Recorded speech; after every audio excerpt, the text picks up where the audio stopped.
é uma área restrita.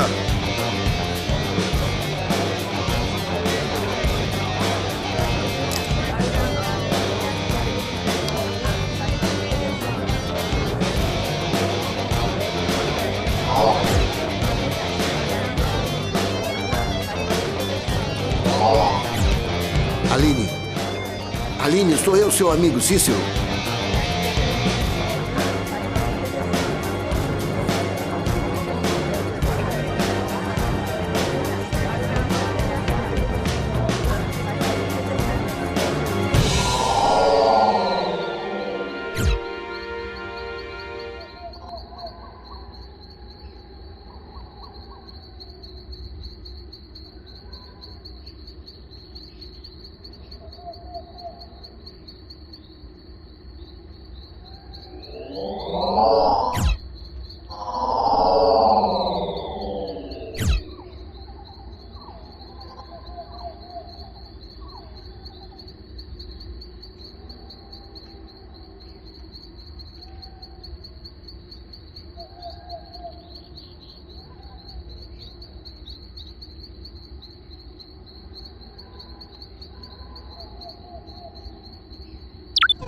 Ático. Fale, Cícero. Providencie uma ambulância para Aline. É pra já. Obrigado, Ático.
Me ajudem!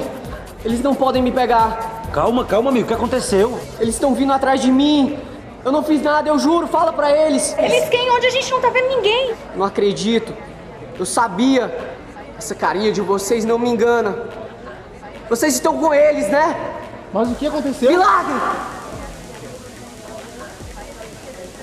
Nossa, o que foi isso, pessoal? Não entendi. Ele parecia transtornado. Mas o que deixou desse jeito? Drogas. Drogas? Como a senhora sabia que aquele jovem estava drogado? Sou mãe dele. Ah, desculpe, dona. Marlene.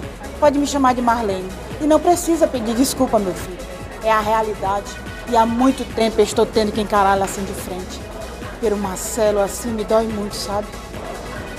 A gente imagina. Senhora, me desculpa pela indiscrição, mas as drogas deixam realmente a pessoa daquele jeito? É daí pra pior, meu filho. Primeiro Marcelo ficava muito eufórico, se sentia até bem. Mas depois, a dependência vieram também as alucinações, os tremores, as convulsões. Às vezes ele passa dias sem aparecer em casa. Eu fico tão preocupada. Poxa, gostaríamos de ajudar a senhora e o Marcelo. Obrigada, meus filhos. Mas não há muito que possamos fazer. Já tentei até interná-lo numa clínica para dependentes químicos, mas não adiantou. Porque a iniciativa de tentar se recuperar deve partir dele. Quero que vocês apenas prometam uma coisa para mim. Sim, claro, pode dizer. Me prometam que vocês vão ficar longe de qualquer tipo de droga. Não experimentem nem por curiosidade, nem que digam a vocês que elas vão lhe trazer uma sensação boa, porque depois vêm as consequências, como a que vocês presenciaram hoje. Pode deixar, dona Marlene. O que a gente puder fazer para conscientizar outros jovens do perigo do uso das drogas, a gente vai fazer, ok?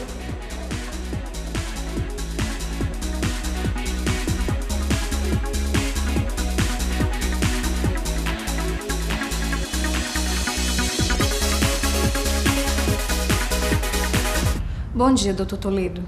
Nós presenciamos uma cena bastante lastimável ontem de um jovem que estava sob o efeito de drogas. Então, nós gostaríamos de saber um pouco mais sobre isso. quais os perigos reais que as drogas podem trazer às pessoas? Bem, os riscos são gravíssimos, inclusive de morte. De morte? Isso mesmo. Com os primeiros consumos, as drogas trazem uma sensação de alívio, de euforia ou de ânimo.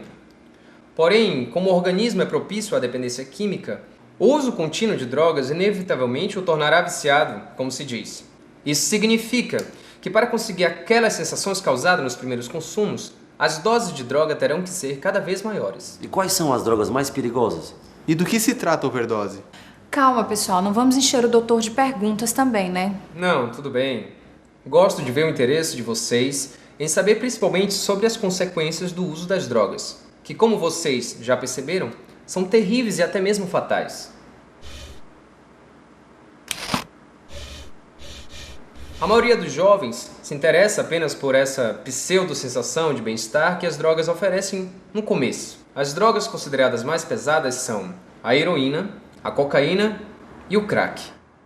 Este último, inclusive, tem causado a morte de muitos jovens, pois além de se tornarem alvo de doenças pulmonares e circulatórias, eles se expõem à violência e a situações de perigo constante. Quanto à sua pergunta, Daniel, a overdose é um processo de intoxicação do organismo que ocorre quando o indivíduo consome uma dose excessiva de qualquer substância química, sejam drogas ou mesmo medicamentos. Na maioria dos casos, ela pode levar à morte se a pessoa não for socorrida a tempo. Com quantos anos você começou a usar drogas? Aos 14 anos, eu acho. Foram aos 14 anos. Como começou a usar drogas? Conte um pouquinho dessa história. Na verdade, quando eu era criança, a minha mãe me pediu para eu acender um cigarro para ela, né? Então eu fui acender esse cigarro, comecei a tragar e achei gostoso, sabe? E a partir daí eu fui tentando, fui conhecendo outro tipo de drogas, os amigos me ofereciam por aí, os colegas de rua. Eu comecei a gostar e fiquei usando até hoje. Acabei gostando, foi isso. E o que mudou na sua vida desde que começou a usar drogas até agora? Eu comecei a me transformar numa outra pessoa. Eu virei um cara arrogante, briguento. Eu ficava impaciente e sei lá, eu ia até o fundo do poço, sabe? Para mim, a vida não tinha mais sentido. Para mim estava tudo acabado naquela hora. Eu destruía tudo que eu encontrava em casa, eu maltratava a minha família, eu brigava com a namorada, eu destruía tudo e vendia tudo dentro de casa. A minha vontade era só me drogar o tempo todo, sabe? Até que chegou um tempo que eu não aguentava mais, nem minha família aguentava me ver naquela situação.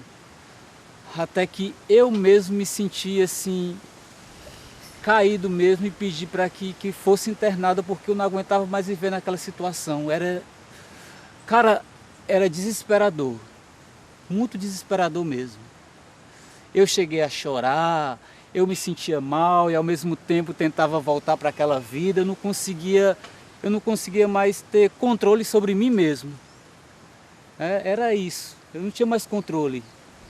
Até que um dia eu fui, não sei, eu pedi ajuda à família, pedi ajuda às pessoas mais próximas, os meus amigos que começavam a compartilhar aquilo tudo, se afastavam de mim porque o que eles queriam mesmo era só dinheiro. Eu não tinha mais como comprar aquela droga, sabe? Não tinha mais como compartilhar daquilo. Para mim foi a gota d'água. Eu me senti mesmo desesperado. Até que um dia eu mesmo me pedi para me internar. Essa que é a verdade. Pessoal, os textos que o Dr. Maciel indicou são muito bons mesmo. Já aprendi uma porção de coisas sobre as drogas. Eu também, Carol. Esses textos discutem as ideias de uma maneira tão bem elaborada, né? A linguagem utilizada em todos eles é formal. Como é mesmo o nome desses textos? Bem, o doutor os chamou de artigos científicos. E pelo que percebi também, eles mantêm um certo padrão. Não parece ser um gênero que mude muito. O que mais vai variar na realidade é o assunto. Além da aparente estabilidade desse gênero, Rodrigo, na internet fala que os artigos científicos têm uma autoria explícita e que eles podem ser escritos por uma ou mais pessoas. A objetividade também é outro ponto forte dos artigos científicos.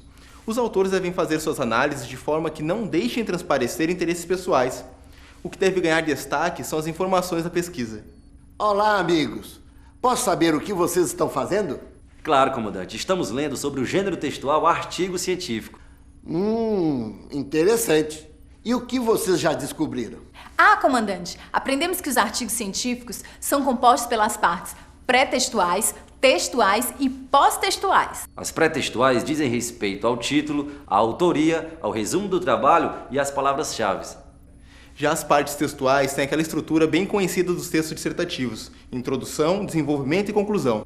Em alguns trabalhos, o desenvolvimento pode ainda se subdividir em revisão da literatura, metodologia, resultados e discussão. E as pós-textuais apresentam basicamente as referências, mas podem também apresentar glossário, apêndice, anexos, agradecimentos ou notas explicativas. Mas alguns desses elementos podem não aparecer no artigo científico. Depende do tipo de pesquisa ou do estilo do autor. Muito bem, meus jovens. Vocês estão quase se transformando em manuais ambulantes Credo, comandante. de como fazer artigos científicos. O que vocês devem realmente compreender é o propósito do gênero textual e a que público ele se dirige. Dessa forma, fica muito mais fácil entender a estrutura e a linguagem que cada texto apresenta. É verdade, mas nós também pesquisamos sobre isso. Fala aí, Daniel. Bem, o objetivo do artigo científico é permitir a divulgação de trabalhos de pesquisa para conhecimento público, não só no sentido de patenteamento da autoria, como também da manifestação de atitudes críticas, que venham contribuir para o aprofundamento e a compreensão inovadora de estudo realizado sobre determinado tema. Isso mesmo. Agora, para que todo esse conhecimento que vocês adquiriram a respeito desse gênero tenha também sua funcionalidade, vocês deveriam produzir um artigo científico sobre algum assunto que lhes interesse. O que acham? Ótimo! Nós já sabemos muito bem os assuntos que iremos abordar, né, meninos? Com certeza, Carol. E depois de pronto, podemos até publicá-lo numa revista científica. Então, mãos à obra, tripulantes. Parabéns mais uma vez pelo grande avanço de vocês quanto ao aprendizado da língua portuguesa.